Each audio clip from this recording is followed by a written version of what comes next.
নিম্নচাপের প্রভাবে কক্সবাজারে ও কুয়াকাটায় বৃষ্টিপাত অব্যাহত থাকায় বাড়ছে দুর্ঘটনার ঝুঁকি। ইতিমধ্যে প্লাবিত হয়েছে বিভিন্ন এলাকা। আর এ নিয়ে জানাতে যুক্ত হচ্ছেন সহকর্মী আব্দুর রহমান। চলে যাচ্ছি সেখানে, শুরুতে যাচ্ছি আব্দুর রহমান আছেন কক্সবাজারে। আব্দুর রহমান, উপকূলের বর্তমান পরিস্থিতি কেমন জানাবেন? কি সতর্কতা নেওয়া হয়েছে প্রশাসন থেকে, কি বলছেন জানাবেন? শাসিন যেমনটি জানাচ্ছিলেন, গত 4 দিন ধরে কিন্তু টানা বৃষ্টি হচ্ছে এবং 3 নম্বর সতর্ক সংকেত কিন্তু বলবৎ রয়েছে এবং সমুদ্র উপকূলের যে মাছ ধরার ট্রলারগুলো রয়েছে সেগুলো ঘাটে অবস্থান করছে। এবং কক্সবাজারের যদি বলি, কক্সবাজার যে কয়টি উপজেলা রয়েছে সবগুলো উপজেলাতে কিন্তু পানিতে তলিয়ে গেছে প্রায় 5 থেকে 6টি উপজেলা।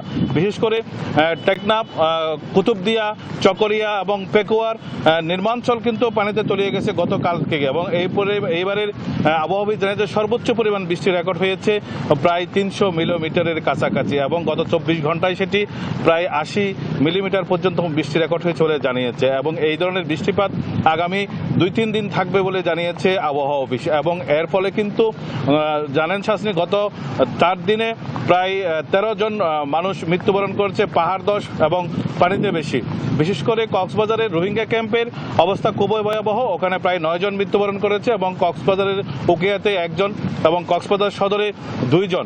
সব মিলিয়ে যদি বলি, কক্সবাজারের আবহাওয়া বর্তমানে বিরূপ রয়েছে এবং এর ফলে কিন্তু থেমে না বজ্র হারে বৃষ্টি হচ্ছে। এবং কক্সবাজারের জেলা প্রশাসন তারা সর্বোচ্চটুকু পাহাড়ের পদদেশ থেকে যেই বসবাসকারী রয়েছে তাদেরকে সরানোর চেষ্টা করছে এবং আশ্রয়ন যে কেন্দ্রগুলো রেখেছে সেগুলোকে রেডি রেখেছে, যাতে যে কোনো ধরনের বড় দুর্ঘটনা এড়ানো যায়। এবং পাহাড় থেকে তাদেরকে নিরাপদ আশ্রয় আনার জন্য ফায়ার সার্ভিস সহ অনেকগুলো সংস্থা কাজ করছে। এটাই ছিল কক্সবাজার থেকে সর্বশেষ।